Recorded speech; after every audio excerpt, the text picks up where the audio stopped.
Apps can do a lot of cool things. You could order dinner, gamble on your favorite team, and track your health. You could even get a mortgage. One click and you can be approved. I'm not sure by who or what country they're in.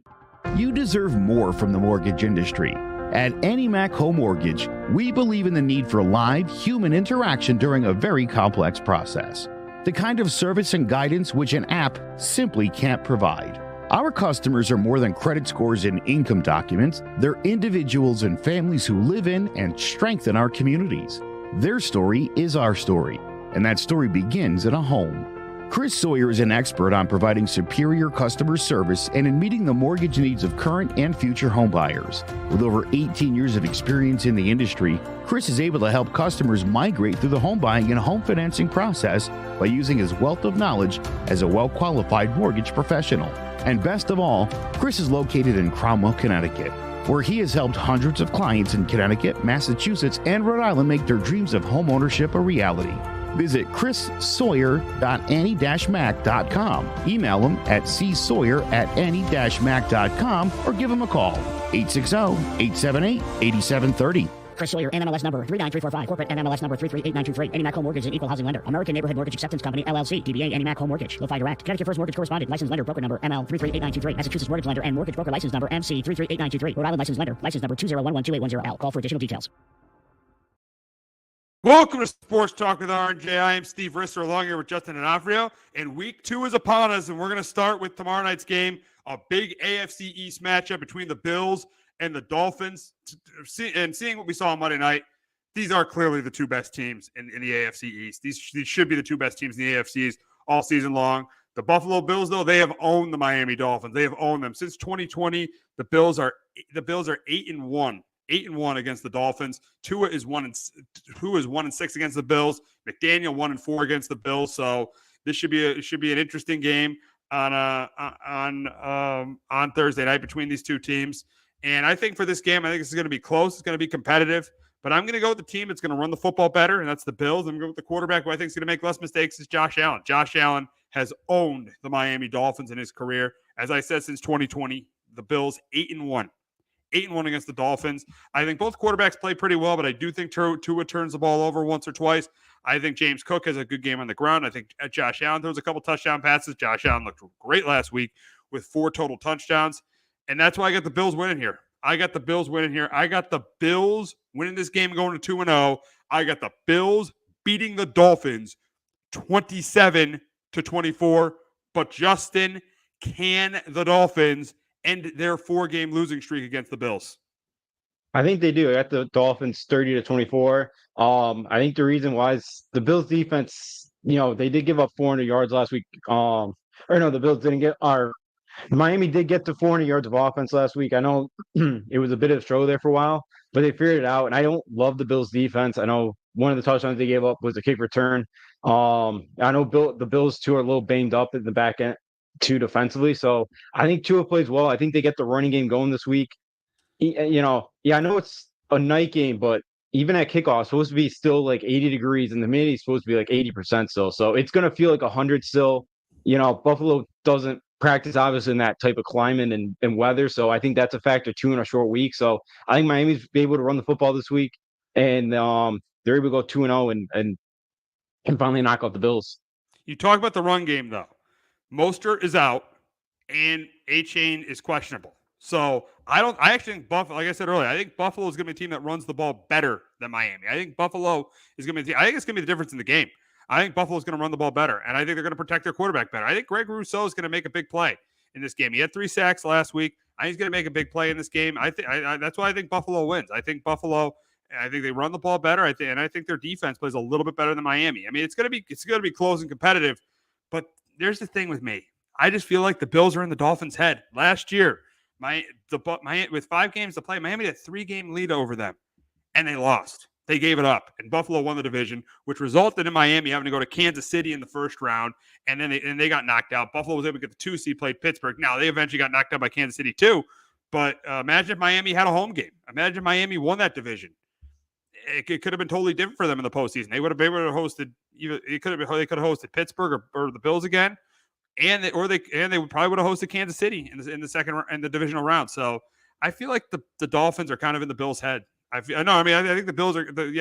I think the Bills are in the Dolphins' head. I think they are. I just think they are. That's why I get the Bills winning this one close. Yeah, I could see that. You know, Miami definitely has struggled against them. Miami hasn't been able to figure them out. But I think two being like, you know, two has played really well kind of in the heat. You know, he's struggled when he's gotten the colder weather. This is usually where this Miami team plays well early on in the year.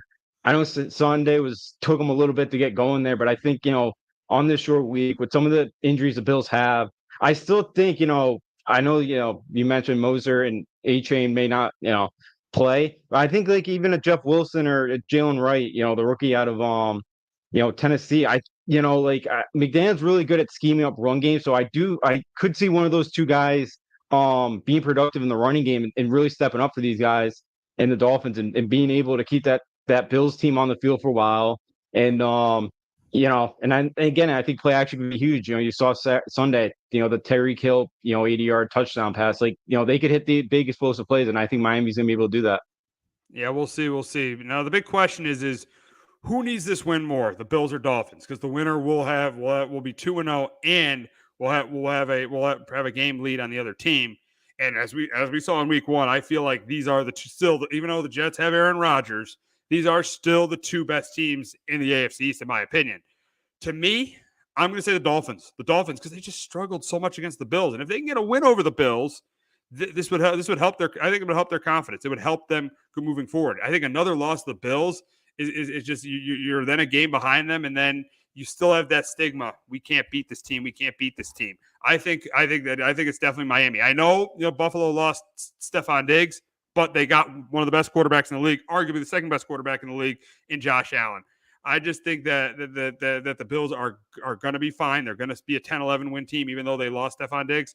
Miami, I feel like they need this game more, because if they don't win this game, it's hard to call them a Super Bowl contender. I'm sorry. If they can't beat the team they can't start to beat the team that's been dominating this division for years, I can't call them a Super Bowl contender. They lose this game, they're 1-9.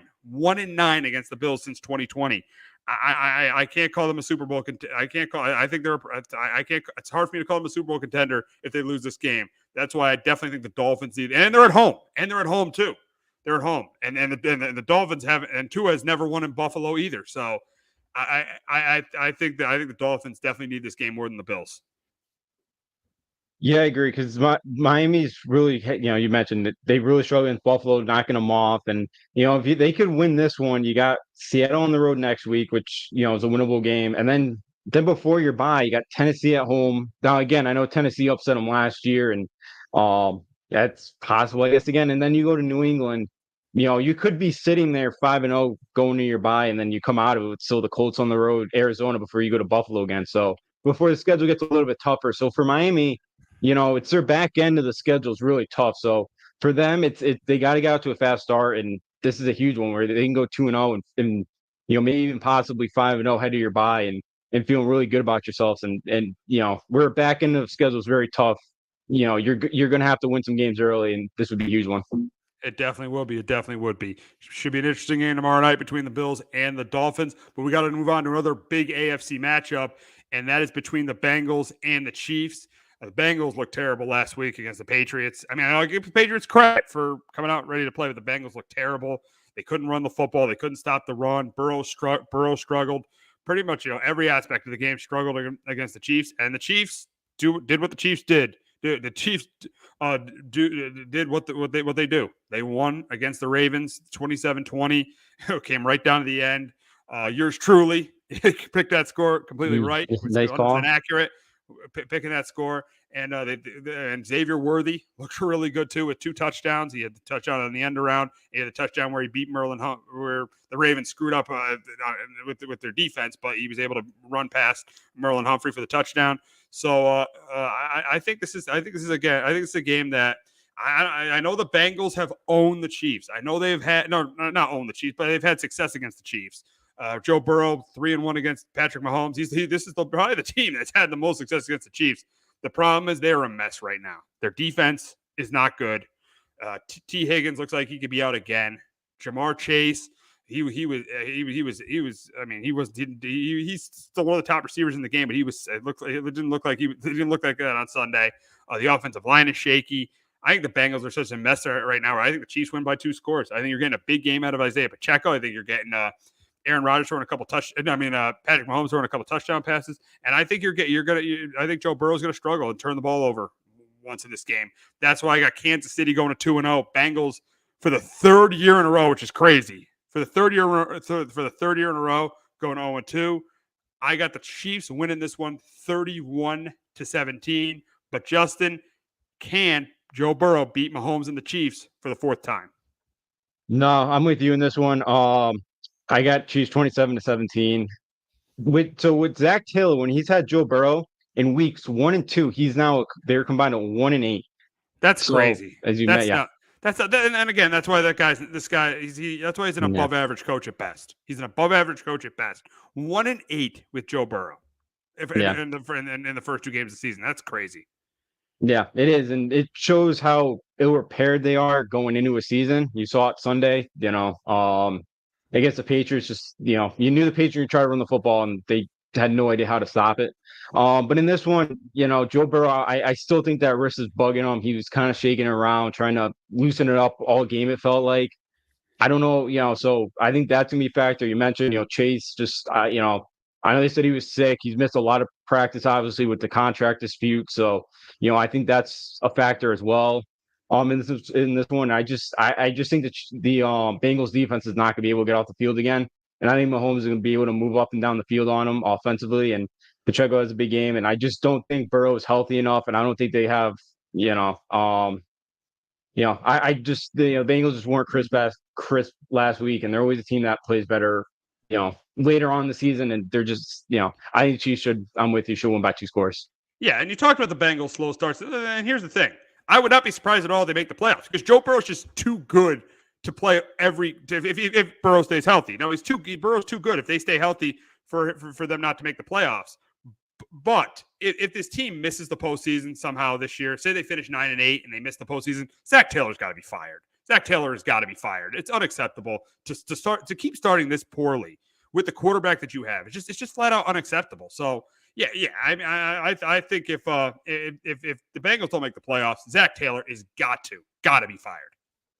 Yeah, I completely agree with you. He's got to go because especially too, this is a 4th place schedule. So like they got Washington coming up, Carolina, they got the Giants on the schedule, Tennessee still, Broncos. So they have a lot of winnable games on that schedule. So if they don't make the playoffs, barring injuries, then he's absolutely. And I'll throw Bill in another coaching situation. You're throwing Bill in that one. You're throwing Bill in that one. You know where Bill's probably number 1 destination is right now. It's my team, but Cincinnati. That would be a great one for Bill. That would be a great one for Bill. He'd have a franchise quarterback there. That would be a great situation if the Bengals miss the playoffs for Bill Belichick to go there. So, but we'll see with the Bengals. I mean, I just don't think they win this week. I think they're a mess right now to start the year. Now, I wouldn't be surprised they make the playoffs. I wouldn't be surprised they turn it around because they've proven to turn things around. I mean, you look at 2 years ago, they started 0-2 and they got to the AFC Championship game and lost to the Chiefs. So I wouldn't be surprised if they turn this around. But right now, the Bengals are a mess. That's why I got them winning. That's why I got them winning I got them losing on Sunday by 2 scores. Yeah, I'm with you there. I think they won by 2 scores. The Bengals right now are a mess, and I just, I think that the Bengals are going to figure it out, just not this week, not against the Chiefs. Just bad tackling last week. And I got a comment from Matt. Yeah. One of your friends, Bill Goat. Yeah, let me tell you something about Bill. Yeah, he is the GOAT. I'll still say, he struggled without Brady. He's still the GOAT as the head coach. Now as a general manager. That's why New England fired him. But yeah. Hey, if he wants to, keep up with Brady, and now Brady clearly has the edge in that, and who meant more. Bill was outstanding. Brady still has the edge, but if he wants to keep up with Brady, it'd be nice for him to take a job. If say Cincinnati's open, it'd be nice for him to take a job with a quarterback like Joe Burrow. So that would be a great place for Bill. Say Zach Taylor leaves.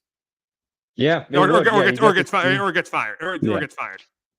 Yeah, that's a great team with a great situation that, you mentioned they got the franchise quarterback in there. They got some talent. We'll see if they could re-sign, Jamar Chase or T. Higgins, and, they'll have a couple of top weapons. And And again, he'll help that defense that's needs a couple more pieces, but like it's not, it's not a horrible defense. So yeah, if you go in there a tough division, Bill could definitely put them over the top and get Burrow in that franchise a Super Bowl ring. Yeah, we'll see. We'll see. Yeah, because if you put Bill and Joe Burrow together, you're instantly a Super Bowl contender. So we'll move on to as we talked about two of the top quarterbacks in the league today. We probably have potentially two guys who could be two of the top quarterbacks in the league in the next couple of years. And CJ Stroud is there already. Caleb Williams, as you saw in week 1, he's got work to do. He's got work to do because, the Bears, yes, they won last week, but they didn't score an offensive touchdown against Tennessee. They didn't score an offensive touchdown. They're lucky Will Levis was playing quarterback and pretty much handed them the game last week because Caleb Williams did not look good. And listen, as expected as a rookie, he's going to struggle. A lot of people were out of the gates like, "Oh, the Bears, they're going to be they're definitely making the playoffs." Slow down. Caleb Williams is a rookie. Slow down. You got to give him a little bit of time. He's got really good weapons around him. You got to give him a little bit of time. And in this game, I think the more experienced quarterback's going to win it. I think the better team's going to win it. I think CJ Stroud's going to throw a couple touchdown passes. I think the Texans defense is going to force some turnovers on Caleb Williams. I got this game. I got the Texans winning this one by double digits. I got the Texans beating the Bears 27-17. I just think, from what I've seen out of Caleb Williams, I don't think he can go into a primetime game against a really good Houston team and win. I think it's going to be a struggle for him. That's why I got the Texans beating the Bears 27-17. But Justin, can Caleb Williams lead the Bears to a 2-0 start? No, I'm with you. I got Texans as well, 23-13. The Bears got lucky to win that football game last week. They didn't really let Caleb take any shots on the field. I didn't think the offensive line played particularly well either. They didn't really get much rhythm going in the running game. And I think this week against a very good Houston team, I think it's going to be the same, for them. I think offensively they're going to have a tough time. I don't think Houston's going to hand you this game. And I think CJ Stroud plays pretty well against that defense. And I think they're able to have a decent game on the ground. And I think the Bears, they're probably a 7-win team this year. Their fights. I still think they're a year away from really being a playoff team. We'll see if they let Caleb take more shots on the field this week. But I think they probably play more conservative again with him, and I think that helps out Houston, and they'll win this game Sunday night by double digits. Yeah, I mean Houston just clearly right now is the better quarterback. And the quarterback play, it's just Stroud is just clearly better, and that's why I think Houston wins it. And they clearly the better coach too. Had a coach in year 1, Stroud and DeMeco Ryans in year 1 took that team to the playoffs and won a playoff game. I mean the Bears, yes, there's a lot of hype, but they barely beat a team that a lot of people think is one of the worst in the league this year. So yeah, I think you got to go Houston here. You got to go. I got Houston by 2 scores. We got the Monday night game in Philadelphia for the 3rd year in a row. Kirk Cousins faces the Eagles in week 2. 2 years ago, he got embarrassed, lost 24-7. Last year, played well in the game, but his team lost 34-28. This year, he takes his new team, the Atlanta Falcons, into Philadelphia to face the Eagles. And I think the Eagles win this game. I think they win it by a couple scores. I did not like what I saw from Kirk Cousins. I know he didn't play in the preseason. I know that's a big story. Teams not playing guys in the preseason who are rusty. But he didn't play in the preseason. He did not look good against the Steelers. I think he's going to struggle again against the Eagles. I think he's going to struggle. I think the Eagle defense contains Bijan Robinson. I think Cousins throws a pick or two. I think this Eagles game, and I hate to say it, I think this Eagles offense with led by Saquon Barkley, who had a great opening week. I think he has another really good game. I think Jalen Hurts throws a couple touchdown passes, and I got the Eagles here. I got the Eagles winning 28-13 over the Falcons. But Justin, can Kirk Cousins finally win a big game, a primetime game in Philadelphia? No, I don't think he goes this week. I got Eagles 24-20. I don't think Kurt is totally healthy yet either. Every time they went shotgun last week, they didn't run the ball once. They didn't really run much play action. I don't think I still don't think he's 100%. I do think he makes a couple of plays against the secondary. I do think they're able to have a little bit more success than they did against the Steelers. And again, I would, and their offensive line, they did not do a very good job of pass protection either. TJ Watt destroyed them. You saw that play at the end of the game too. Yeah. TJ Watt. Yeah, that too. Yeah. Watt did whatever, they really struggled. But I think Drake London makes a couple of plays in this one. I think Kyle Pitts could have a decent game as well at the tight end position. So I think the Eagles win it.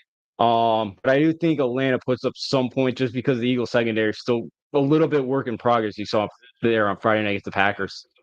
Yeah, I mean, it could be a close game, but it's just hard for me to see Kirk Cousins winning this. I'm sorry, I can't see him winning this. I mean, and I think if they don't win one of these next two and they're brutal game against the Eagles or Chiefs, this thing, I know the schedule's pretty easy, but this thing can come apart for them, especially with them going out and drafting a quarterback after they paid a quarterback in the offseason. Yeah. It made absolutely no sense, and it just didn't look good at all on Sunday for the Falcons. It's just Kirk Cousins. I know he's coming off the Achilles, but he just struggled. Yeah, the game might be close, but if it comes down to it, if he has the ball in his hands like he did on Sunday, I just don't see him. I don't see him leading a game-winning drive. I don't see him leading a game-winning drive for the Falcons to win. Yeah, no, I'm with you there. I think it'd be very tough for him. Offensive line's not great, and there was only one team on Sunday that did not have one rookie contribute to the game. That's it was crazy. The Atlanta Falcons. Only rookie. Only team really? that Wow. 0 rookies contribute. Yeah, and here's the reason why. They drafted a quarterback when they didn't need to draft a quarterback. Draft a guy who's going to help your team, like a Dallas Turner with a sack on Sunday. Draft a guy who's going to help your team this year, especially when you're going out and getting Kirk Cousins. And the reason why you're going out and getting Kirk Cousins is because you think he's the piece that could get you that could help you make a Super Bowl run. So if you're going to do that, don't draft a quarterback. Get a guy that's going to help your team this year. Yeah. Yeah. Get a guy. Yeah, I totally agree. Yeah. Absolutely. There's a franchise that thought, they didn't need Bill Belichick, but hey, what have they done? Yeah, exactly. It just was a it was a bad performance on Sunday, and I just don't think it's going to get better. I really don't. That's why I got the Eagles winning it by 2 scores. But we'll move on to the game in Dallas. It's the Saints, who looked really good in week 1. Let's give them credit. The Saints looked really good in week 1.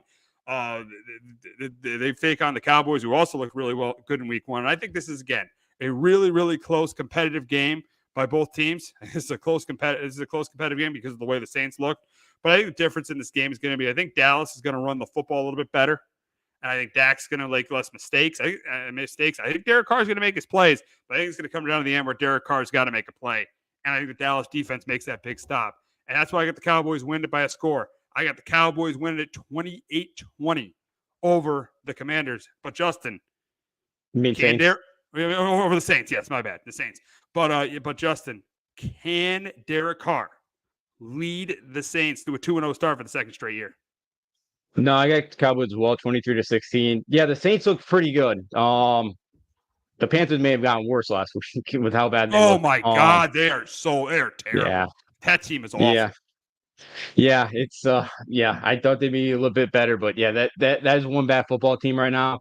Give the Saints credit; they took care of business. They looked really good while doing it, but I think Dallas is going to be able to get after Derek Carr. That offensive line for the Saints is not good. I think Dallas can put a lot of pressure on him. Carr's going to have to get rid of the ball quick, which he is pretty good at doing.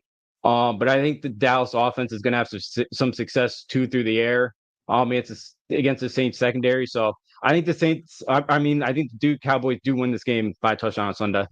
Yeah, it should be an interesting game, and the Cowboys look good. I mean, defensively they look better against the run. I know Cleveland was awful. Deshaun Watson was terrible, but Dak just got signed, got that big deal.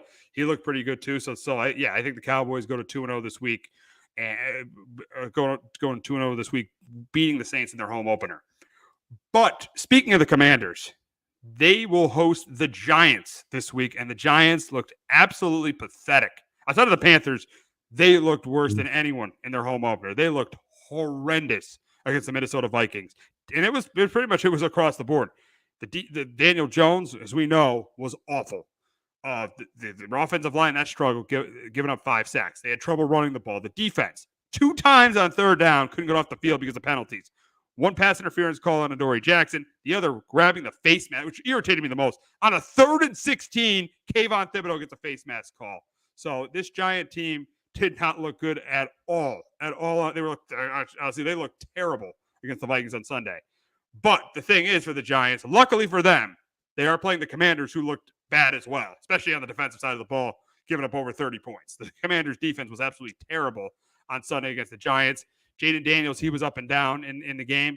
So I think this is good. I think this is going to be a really close competitive game between these two teams, but I think it's going to end the way giant Washington games usually end, with the coming right down to the wire, where the Commanders have to drive down the field to either tie or win the game, and they don't get it done. I think the Giants defense gets it done because I think you'll see a better game out of Burns, hopefully a better game out of Thibodeau, because he always plays well. There's one thing he plays really well against is the Commanders. Thibodeau always plays well against the Commanders, and most importantly, Daniel Jones. This is the team he plays the best against, and he's 5-1-1 against Washington. So I think this is a close competitive game. I think Jaden Daniels is going to make plays. But he's also going to make that one mistake. I think Daniel Jones will play better in this game because he always plays well against Washington. I think they'll run the football better with Devin Singletary.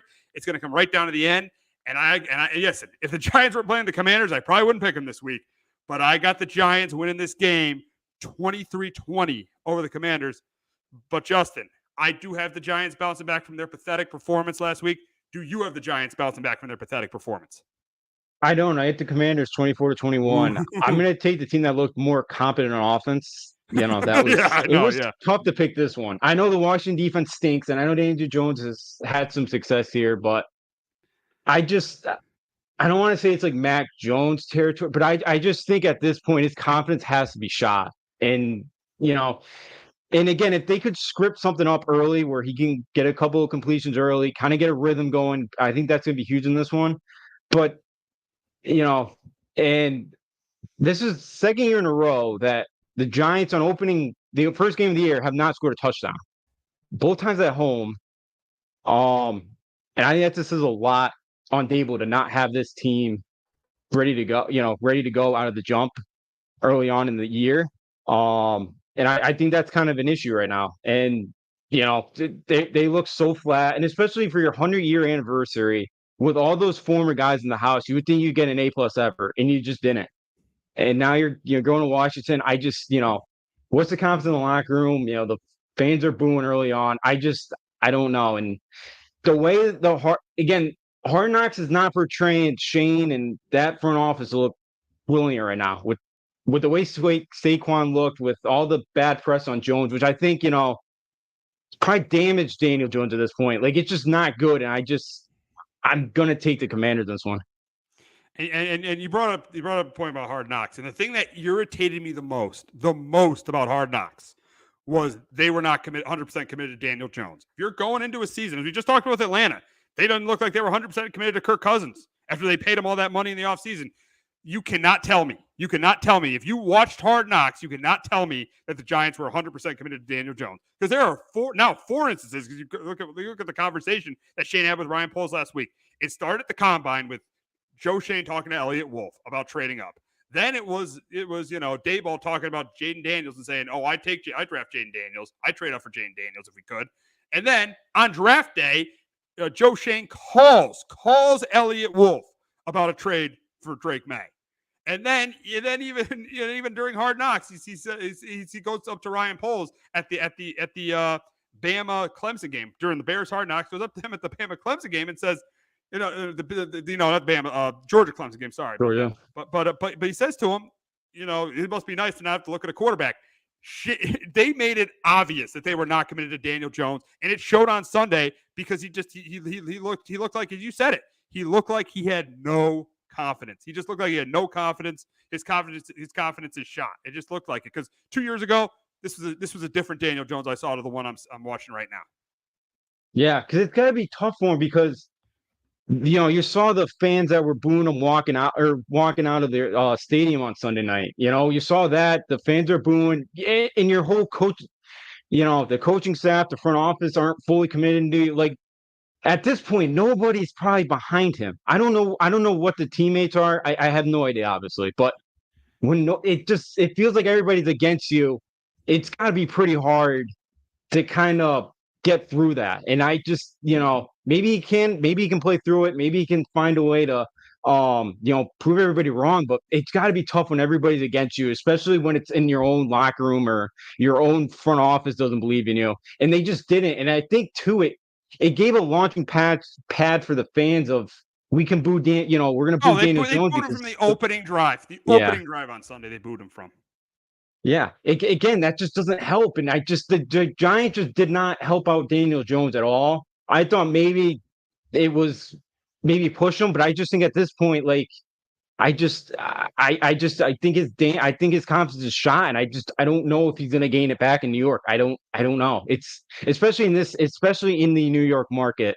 It's very tough to when those fans kind of are not on your side anymore. It's very tough to gain them back, and I don't it's gonna be tough to keep running them out there. Yeah, and this leads me to my question about Daniel Jones. Is Daniel Jones playing for his job this week in Washington? And I think he absolutely is. He absolutely is playing for his job. I think he is. If they lose, he doesn't play well, I think he's going to the bench. He's going to the bench because you know what? You know who's got to try to save his job? Brian Daboll. Because if they have a disastrous season of 5-12, a 4-13, he's going to be out with Daniel Jones. So he's got to play the quarterback who he thinks is going to win games. Daboll's got to win games. He's got to win games this year. He can't go 6-11 or he can't go 6-11 or 5-12 again, or he's going to be fired. So I think he is. If he plays poorly this week and they lose, he's going to the bench and Drew Lock is in week 3 at Cleveland. It's just as simple as that. I think the clock is ticking for Daniel Jones. I think he has to play well this week. He has to at least play well. Maybe they may not win because the defense, plays poorly, but he's at least got to play well this week. If he doesn't play well, he's gone. He's gone. I think he is playing for his job this week. I think that could be very, very possible because you got a Cleveland team that's got a good pass rush coming up. You got Cowboys, you got Seattle. Like you got 3 decent, 2 good defenses. Then you got Seattle's. You start 0-3, or even like 1-5. And say 1-6, you get like smacked to the Eagles in week 7 after you decided not to pay. As Joe Shane said, he made the quote: "You're paying Daniel. This year's about Daniel. You're paying him $40 million. You have to hand the ball off to a $12 million back. So if you're struggling, then you're going to lose the room. You got to make a move. You got if they struggle. I think if they go 0-2, he doesn't play well. I think it's got to be done. You got to be done with them. Yeah, the problem is Drew Lock's not going to be your savior, and no, Tommy DeVito's not. I know that was a great folk tale last year. It's just not going to happen again. That's the problem. You don't have that savior because the way, especially if Barkley keeps playing the way he's playing, there was that video of Merrill when they decided not, with that last phone call with Barkley, you could see the photo of Merrill. Yep. Merrill's. Is it possible Mara gets rid of Shane too if this thing spirals out of control? It could. Especially it could. Situation too. It could. It could be all 3 of them. It could be all 3 of them. Now, he's the safest out of the 2. Out of Daboll and Jones, he's the safest. It's pretty clear, who's the rank of who's the safest and who's probably the one whose job is on the line. Number 1 is definitely Daniel Jones. His job is on the line the most. Daboll, he's in the middle of the 2. And Shane 3rd, because usually coaches are they're going to keep the GM longer than they keep the head coach. That's what usually happens. But definitely, if this thing falls apart, they're 4-13, they're 3-14. They could clean house completely again, which is crazy because they've been doing that pretty much for the last decade with a ton of with like this would be like a third regime they clean house with. Yeah, which again, I know they probably don't want to do it, but like if it just falls this out of control, like it's something you got to think about. And I think I heard this yesterday too. Yeah, I think it was Monday or Tuesday. Since Coughlin, since they parted ways with Coughlin, the Giants' winning percentage is like 36%. Like it has not been good. That's terrible. And you thought in 2022 they were changing the culture. I think we both thought they were changing the culture in 2022. But even last year, I thought after they were 2-8 and ended up finishing 4-3, I thought, okay, they had to play a year with 3 different quarterbacks. I mean, yes, I was disappointed, but I wasn't, I didn't feel terrible about the season, the fact they had to play with 3 different quarterbacks. But the problem with this offseason, there were 2 big moves. Daboll, and Wink, the Giants, Daboll and Wink parted ways. So now Shane Bowen's the defensive coordinator. It was not a good start for Shane Bowen either. You saw him march down the field like 3 or 4 times against this defense. And then number 2, they let their best player, their best offensive player walk. And right now they don't look like good moves. So yeah, if this thing is a disaster, a complete disaster, it could be all 3 of them that go. Especially with how arrogant Joe Shane looked on Hard Knocks. Yeah. Yeah, that's the thing I think is going to cause Shane there, and because I can't imagine Maris was happy about that. I can't imagine he's happy with the way the Daniel Jones situation's been handled, especially that's all public. That's not behind closed doors. The whole world sees that now. Yeah, I know that's probably the last thing that the family wants to do, but I think it's on the table. Yeah, if this thing bottoms out, because especially too, especially too, like, you probably draft a quarterback in next, in April. You go 4-13, like that's a fourth year Shane. I know you probably want to keep him there to, because it's his quarterback and the new coach, but like, then it's probably another couple years. I don't think you want to fire the GM after 1 year of a quarterback if things don't go well again the next year. So it's a tough spot, but yeah, I think it's very possible. Yeah, all three could be out the door if anything bottoms out, which it really feels like it can. If they, this is a huge week because yeah, I don't think you're going to Cleveland and winning.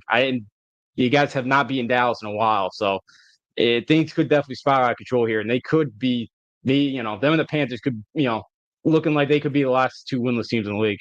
Yeah, you're 100% right about that. Yeah, if they don't win this week, it could be a very, very, very long year for the Giants.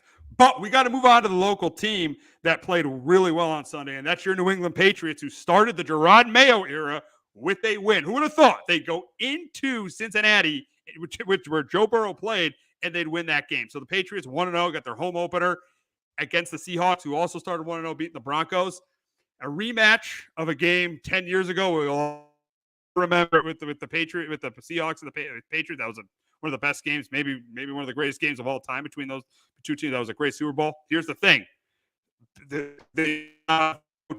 Belichick let go of the Patriots. Pete Carroll, he retired as the head coach of the Seahawks. So you got Mike McDonald and you got go at it this week. I think this is going to be a close, competitive game between two teams. But I know the Patriots had success last week. But I think McDonald's going to know it, and he's going to expect them to run the ball. I do think, Brissett makes some plays against this Seahawks defense, but I do think the Seahawks force a turnover or two. I think that's the difference in the game. I think Brissett makes more mistakes than Geno, and a close competitive game. I'm going to go Seattle here. They are a favorite on the road. I know it's a long trip for them, but I'm going to go Seattle here. I think the Patriots come back down to earth a little bit this week. I got Seattle winning here. I got Seattle winning 21-17. Another close one between the Seahawks and Patriots. I got Seattle winning 21-17 over the Patriots. But Justin, can Gerard Mayo win his home opener and get the pass to 2-0? And who would have thought we'd be talking about the Patriots being 2-0 right now? Yeah, I did not think that would, be any chance of that happening. But I have them going 1-1. I think Seattle wins this one 17-16. Last week, was an awesome win, something I did not expect. They kept Brissett clean for the most part. They ran the ball really well, but yeah, I don't expect the same thing from Seattle this week. I think Seattle's going to have a pretty good game plan defensively. The long travel is going to help New England here. After the win, too, I expect that New England crowd Sunday to, really try to get behind this team, and which I think is going to be big. But I thought the offensive line played pretty well for what my expectations were going to be. Layden Robinson, the right guard, the rookie at A&M, I thought was outstanding. He had a really good camp. He's been a nice piece so far early on, but I think Geno makes a couple more plays than Brissett does because, Geno is just a better quarterback. And, I think they'll keep this close and competitive, but I just don't think they have enough offensively. But again, Sunday felt like the old Patriot way. They beat themselves. They let the Bengals make the mistakes. They won the special team battles. Joe Cordona, long snapper, forcing a fumble there. It's just stuff we haven't seen in a couple of years. So it was great to kind of see an old-fashioned Patriot win there. But again, they could possibly do it again. But I'm going to take Seattle here in this one. And you said the old Patriot way, not making mistakes, playing really good defense. Now, they've always played really good defense. They did last year. But the thing about the last 2 years with Belichick, and I still think he was a really good coach, even though he got let go. He got fired for being for making terrible, terrible moves, especially in the offensive side of the ball as the general manager. He could not pick offensive talent. That's why that team struggled. And Mac Jones just wasn't the guy, and he did a poor job developing him. That's why he got fired. But yeah, it just looked like discipline. I really think they were disciplined.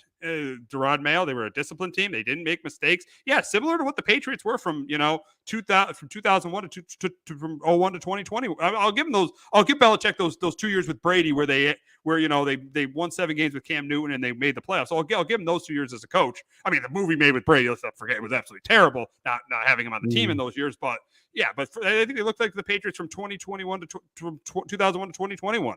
Just very disciplined, didn't make mistakes. Let the other team didn't beat themselves. Let the Bengals beat themselves. So I really like what I saw to Gerard Mayo.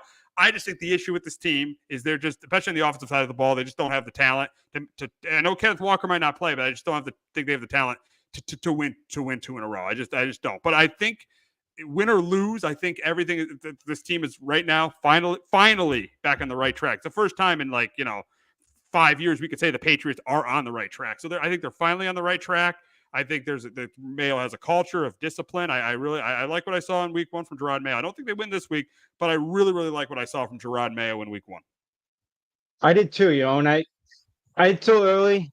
I may have jumped the gun a bit on Mayo. I didn't love the hire initially. I wanted somebody that had experience. I wanted a Mike Vrabel type guy to come back and, be the leader. But, Mayo's looked pretty, especially because he's been so bad with the media. I just, he's talked himself in the circles, but, I thought he did pretty well. I think his coordinator hire, we'll see still with Van Pelt, the OC. I thought he called a decent game, but, let's see what happens. Let me tell you something about Van Pelt. He looks like the best Patriots OC since McDaniels. That's a good point. I mean, listen, in 2022, you can't get bad enough. You can't get worse. Yeah, you can't. Yeah. In 2022, yeah, you can. And the offense, they struggled with O'Brien last year. I mean, it might not have been O'Brien's fault, but they struggled with O'Brien too last year. Yeah. I don't put all of last year on O'Brien. I think it was a multitude of issues. But yeah, so that is right. Van Pelt's probably the best we've had the last 5 years or so. So, but yeah, so Mayo, I thought they had a good game plan. They stuck with it, and I give them credit for that. And yeah, we'll see now how they make the week 2 adjustments and how they bounce back from that win. And yeah, hopefully, but yeah, they feel like they're on the right track. I was hoping that we could do what the Bears did a couple years ago, get a ransom for the number 1 pick. I think Carolina's Carolina's probably to get that. So yeah, Carolina's getting that pick again. It might, and I know it's unfair to Bryce Young, but it might end up being a quarterback. Look at the way Bryce Young played on Sunday. Yeah, unfortunately, it's not all his fault. But yeah, the way he's playing it, they might have to go a different direction. But yeah, I want. I don't think I've ever been so excited to try to go get an offensive tackle, but I want Will Campbell at LSU. That's a guy I want. I know we'll get to that game later on, but he's got a big matchup this weekend, one of the best pass rushers. So so again, they're on the right track, and hopefully they have a good draft. I think this draft class is, think that next year, hopefully this draft class continues to get better. And, that I just want this team to get better each week. That's kind of what I'm looking for this year. And, we'll see, but they start out with some high expectations there, or they set for themselves there on Sunday. Yeah, exactly. And the thing is, just get better and better each week, get 5 or 6 wins, show that the thing is going in the right direction.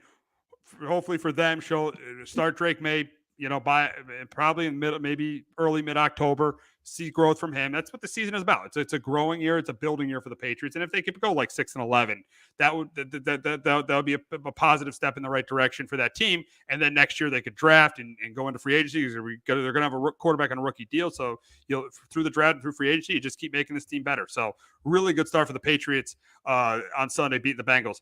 But we will get to the only AFC East team not to win in week 1, and that was the Jets, as they got beat pretty good by the 49ers, got ran all over by Jordan Mason. He ran all over this Jet defense, and they got an interesting game this week in Tennessee.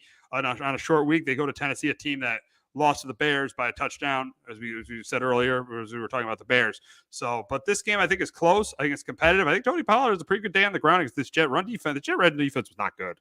I know, all Shanahan running backs run well, but the Jet run defense was not good. Against the 49ers. And I think they'll struggle again a little bit. I think Tony Pollard's a good game on the ground.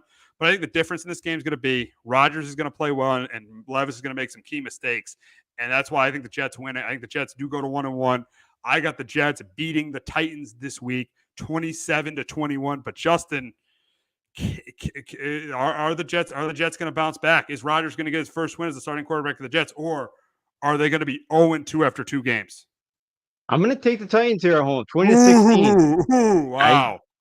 I did not like, with the Jets Yeah, you mentioned the run defense from the Jets. They ranked 25th last year in stopping the run. And they didn't make any adjustments there Monday night. They just, and again, for a guy Robert Saleh who was under Shanahan for a couple years at DC, you would think you would kind of know what he wants to do. Yeah, But but are you surprised knowing how bad no, I'm Robert not. Saleh has been? He's probably let's be honest.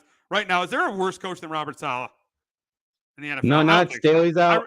Now that No, Staley's gone, no. I don't think there's a worse coach than yeah, Robert Saleh. I mean, this team will win games because with Aaron Rodgers, who's still, I don't think he's the MVP level Aaron Rodgers, but I still think he's a good quarterback. I don't think we're going to see MVP Aaron Rodgers, but I think he's a good quarterback. That's why I had this team at, at 9 wins. But I think Robert Saleh is an absolutely terrible head coach. I think he's the worst coach in football. yeah. No, I'm with you. Yeah, because I don't think it's fair to. I know Carolina Canales is bad. I don't think it's fair to judge them yet on just one game, but that might just be an impossible situation down there too. Um, but yeah, again the Niners scored in 8 straight possessions. Like you can't. I know a couple of them were field goals, but you can't let that happen. You got to make some adjustments. He didn't. So now it's a short week. You took the red eye home Monday night. Now you got to go back down to Tennessee. I think Tennessee's being able to run the ball, and I don't. It might hurt my case here, but did you hear what the Titans head coach said the other day? I heard this No, morning. no. We would have won the game. We punted every time on 1st and 10, which he is probably right. He's probably right. Yeah, he's probably right. Yeah. But kind of throwing your quarterback there into the bus. So I think they'll protect him in this game where he won't have to make that kind of throw. Like, I don't think he'll probably make a mistake or two, but I think they'll try to protect him from doing that. And I just think Tennessee's able to run the football and get a victory here. I'm just, short week. I don't really love Saleh here in the spot. Yeah, to me, it's Will Levis against Aaron Rodgers. I just can't. I Yeah. can't take Will Levis against Aaron Rodgers. I can't take the Connecticut kid who went 6-4 in his senior year at Xavier, who could not start over Sean Clifford at Penn State. Yes, he got better at Kentucky. I'll give him credit for that, but did not get off to a good start in week 1.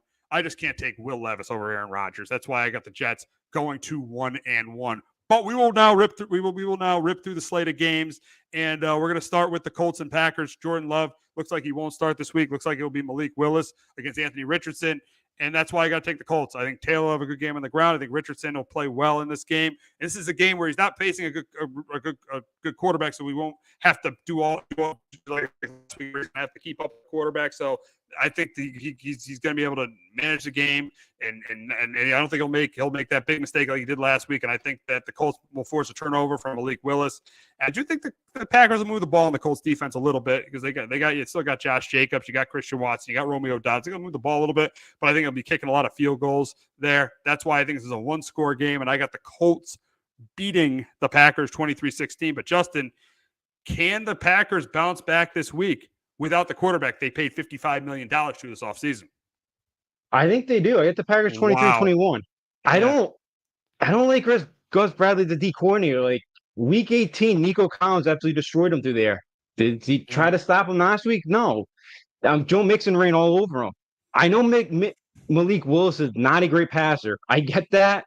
But I think they're going to run a lot of read options. I don't think Gus Bradley is going to make many adjustments. And I think Matt LaFleur is just going to take the air out of the football, have some 5-6 minute drives, just try to keep Anthony Richardson and that Colts offense off the field. And I think they could win this game. And I think, the passes that Willis throws, I think are going to be short ones. I think you're going to see Josh Jacobs catch a lot of footballs out of the backfield. And I think Packers too defensively, as you saw last week, as long as you limit the explosive plays from the Colts, I think the Packers can win this football game. And at home, I'll take Green Bay to bounce back here and get the win. Yeah, I would not be surprised if Green Bay wins this game at home. I wouldn't be surprised at all if the Packers win the game at home. Now moving on to another team in the NFC North, the Minnesota Vikings host the 49ers. Don't forget, the Vikings did beat the 49ers last year. And they listen, I know everybody's talking about how bad the Giants were, but they looked really good on Sunday. Brian Flores' defense looked good. Sam Darnold looked pretty good. I know he revert back to his Jets way in the second half with interception, but in the first half, he looked really good. So I think this is a competitive game, but I just can't go against the Niners. It's going to be very hard. To me, they're the kings of the NFC. They're the kings of the NFC. It's just tough for me to go against them. I think it's going to be close and competitive. I don't care if McCaffrey doesn't play either. I think the Niners close it out because I think Purdy makes plays against this defense. I do think Darnold makes plays because he was with them last year, so he knows this defense. I think it's going to come down to the end. I think the Niners defense makes the big stop, and that's why I get the Niners going to 2-0, beating the Vikings 24-20. But Justin, can Sam Darnold beat his former team and get the Vikings to 2-0? I wouldn't be shocked, but I have the Niners as well here, 24-21. The short week for the Niners, Ayuk, hasn't been with the team most of the summer, with the contract stuff. And same thing with Trent Williams. And I know he played really well on Monday night, but he was getting IVs during the game. So not a short week. Minnesota's going to bring a lot of pressure. You saw that with Flores, and we know that's kind of what he loves to do defensively. So I wouldn't be shocked to get pressure on Purdy, and the Vikings defense makes a play or two. But I do think the running game helps them out in this one. And I do think they find enough, and I don't think Sam Darnold makes enough plays in this one to knock off Brock Purdy and the 49ers.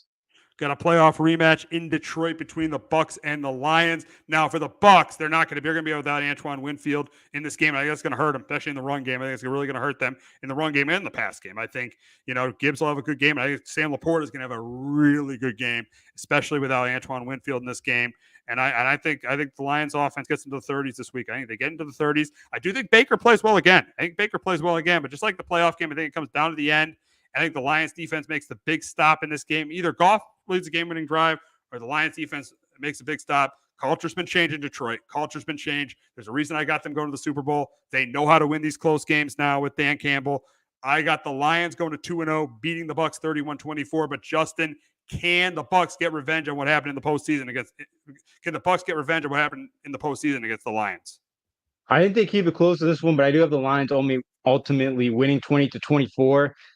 Thought like the Lions were a little fortunate to get that win. Like if Stafford completes that third down there, the game's over. The Rams kind of run out the clock and get the victory. Obviously went to overtime and the Lions look great, but they went up 17-3, and I thought they were way too pass happy. And then you saw in overtime, they just pounded it up the middle against the Rams that just, went all the way to the end zone. So I do think the Lions offense is gonna have some success in this one, but I do think Baker's gonna make some plays in this one too. Both, and I think he's going to be able to, they might struggle to run the football, but I do think through the air, Baker will have some couple nice plays in this one. And I think, he'll keep up with Detroit, but I don't think they have enough offensive talent to outscore, the Lions offense there. And I do think ultimately they will win the football game. Now, moving on from Baker's current team to his former team. And let me tell you, his former team definitely wishes they still have him because their quarterback is absolutely terrible right now. And they will go to Jacksonville to play the Jaguars. And I got the Jags winning this. I just don't see Deshaun Watson bouncing back. I think it's another bad game where he turns the ball over a couple times. I do think the Browns defense keeps them in it in this game. I think the Jags don't score a lot of touchdowns. They kick a lot of field goals. I think it's close and it comes down to the end, but I just can't see the Browns winning this with Deshaun. Deshaun Watson was so bad. I think he's going to be bad again. He's without Nick Chubb, and they struggled to run the football with Ford against the Cowboys last week. Give me the Jags here. Give me the Jags 23-17 over the Browns. But Justin, can Watson bounce back and get the Browns to 1-1? No, I get same score as you, 23-17. And Watson was not very good. I don't know if he got his money and he's just kind of content with it, but it doesn't seem like it affects him ever. I know that there's another lawsuit on Monday. We'll see what happens in there with stuff he had to deal with. But yeah, the John Fanta, even Watson broke John Fanta. I don't know if you saw that video from really? Fox Report. Yeah, it was very is he a Browns fan? What? Fanta a Browns fan? Yeah, he's from Cleveland. Oh, really? Gotcha. Yeah, that was a hilarious video about ranting about Watson. But I think I don't know how much longer they're gonna stick with Watson here. And Jacksonville probably should have won last week. Doug Peterson some of the play calling there cost them the game. But yeah, I just think Watson's shot, and I don't think he's the same guy anymore. So I'm going to take the Jaguars in this one to bounce back this week and get the victory. All righty, we got the Raiders heading to Baltimore to face the Ravens. Ravens getting about 10 days off, and I think they win this pretty. I know Lamar's banged up, but I think they win this convincingly. I think they get back to run the football with Derrick Henry. I think they force a couple turnovers with Gardner Minshew, and I got the Ravens winning it by 2 scores. I got them winning 27-13 over the Raiders. Justin, who do you got in this one? Yeah, I got Ravens as well, 20-17. I think an angry Ravens team, extra time or extra rest here going in this one. I think, they're able to run all over them. And I just don't think Minshew makes enough plays. And, I know you like Pierce, but again, the 4th down, he did it last year too, punting 4th and 1. You just can't do that. Come on. Yeah. Come on. This is an offensive league. I love Antonio. Love Antonio, but come on. It's an offensive league. Yeah. We got to start going for it here. Yeah, I just, that's not great. And I just think Baltimore bounces back this week and just does whatever they want to offensively against this Raider defense. We got the Chargers traveling to Carolina to face the Panthers, and I know I just don't think this is going to be a game at all. I think the Chargers are going to do what they did last week, run all over the Panthers, and I think they get pressure on Bryce Young, force turnovers. The Panthers looked looked uncompetitive. Derek Brown, I think he might be out for the year. Derek Brown, they lost Brian Burns. I mean, if you're the Panther organization, how do you get rid of Brian? I thank him as a Giants fan, but how the heck do you get rid of Brian Burns when you want to build a team? He was your guy on defense. Then you trade him away. You don't even get a first-round pick for him. It shows you why the Carolina Panthers organization is absolutely terrible right now. And I think this is a Charger win going away 30-10 over the Panthers. Justin, who do you got in this one? I had Chargers a little bit closer, 21-14. If Staley was still coaching, I'm like the Chargers probably somehow lose this game, but you do have a competent head coach now in Harbaugh that's not going to let that happen. I think Harbaugh is pretty good with San Francisco coming east, so I think they do win this one. I think Bryce plays a little bit better, but not great. Joe Alt looked really good against Max Crosby. He's going to be a stud. That's a stud right there. That's a stud. And that makes their offensive line at least middle of the pack. An offensive line that struggled, that makes the middle of the pack. He's a stud. That's a stud. There's a reason they passed on Malik Neighbors to get him, because that guy's a gold jacket guy. Stud. Tackle. Stud. Those two tackles are going to be great for years. Yep, absolutely. Notre Dame always produces some really good offensive line. You've got a Notre Dame tackle that's high, you're usually taking him. And he's coached by Jim Harbaugh, which makes it even better. Yeah, that helps out too. So Joel, perfect situation, was awesome against Crosby. Great, bright future for the Chargers. They finally got some confidence in there. So definitely think they moved to 2-0 here this week. Yep, definitely. I think the Chargers definitely moved to 2-0. Now we got an interesting matchup in Denver. Russell Wilson, it looks like he's not going to face his former team because he's dealing with that calf injury. Justin Fields didn't do much, but he managed the Steelers to six field goals over the Falcons. I think it's kind of the same kind of game for the Steelers. I think their defense forces a couple turnovers from Bo Nix. I think Justin Fields manages the game. I think the Steelers start 2-0. And the big question is for the Steelers, if they win this week, do you stick with Justin Fields? I think you stick with Justin Fields until you lose. I think you keep riding the high hand because Russell Wilson really hasn't done anything significant for you. So I think you ride the high hand with Justin Fields. But the game, do you think Bo Nix and the Broncos bounce back against the Steelers this week? Yeah, I'm with you here with the Steelers. I think you got to stick with Fields as well here. Until he kind of loses you the game, and I think with the Steelers defense, there's not going to be many times this year. Obviously when they play, like the Chiefs later on, when you got the Bengals and they're healthy and Lamar, like right now against Atlanta, Denver, like he can't lose you the game. And I think, Pittsburgh's gonna be very good at just kind of being cautious with them, making sure that, he just makes smart plays, quick throws, stuff like that. And I think he's just going to manage the game pretty well. And I think that's kind of what both coaches want to do in this game. Just don't have your quarterback lose us the football game. But I think the Pittsburgh pass rush is going to get after Bo Nix, and I do think he's going to struggle a bit in this one. And that's why I get Steelers 20-13. And in a game probably too where thing will probably be over in about 2.5 hours. I think a lot of running the football in this one. A lot of running the ball there. We'll wrap up with the Rams and the Cardinals. Again, I think this is a close, competitive game. I'm going to take the better coach team here. I'm going to take the Rams here because McVay definitely has his way against Jonathan Gannon last year, beating him twice. I'm going to take the Rams here. I think it's going to be close because of all the injuries the Rams have, and Nakua with Dotson on their offensive line, all the injuries the Rams have. But I think the Rams find a way to win. I think they force a turnover from Murray. I think Stafford makes enough plays in this game. I think they get enough yards from Kyron Williams on the ground. Give me the Rams here. I got the Rams 24-21 over the Cardinals. But Justin, can Kyler Murray bounce back this week and get the Cardinals to 1-1? I think they'll keep it competitive, but I'm with you at the Rams 20-24. I think if it was, probably a bunch of other teams in the spot, I'd probably go against the Rams, or I'd probably take the Cardinals. But I just think of how good McVay, the scheming plays up. And I think, they're good. They always have open receivers, and I don't love the Cardinals secondary. So I think, Cooper Kupp's gonna have a huge day. I think they'll have one of those other receivers step up. And I just think, Matthew Stafford's going to be able to get rid of the football. I know they might be down 3 offensive linemen, but I just don't think this Arizona defense is good enough. I thought Kyler and the offense played well on Sunday, but I just don't think their defense is going to make enough plays to limit the Rams in this one. I don't think so either. I think the Rams go to 1-1, and I think the Cardinals go to 0-2. But that's going to wrap up this edition of Sports Talk with R&J. But we will be back in about 10 minutes to talk about week 3 of the college football season and the race in the AL East. So make sure you tune in for that. Hello, my name is Joe Aguirre. I'm the president of Clovercrest Media Group. And here at CMG, we have a wide variety of podcasts, including sports shows like Keys to the City, The Roll Call, Throwing Jabs, All Four Downs, and Jawing About the G-Men. And great true crime shows like Sticky Meek, Crimes and Consequences, Ivy League Murders, and Bird, the unsolved murder of David Eichmann. You can find all these podcasts and so much more by visiting clovercrestmedia.com.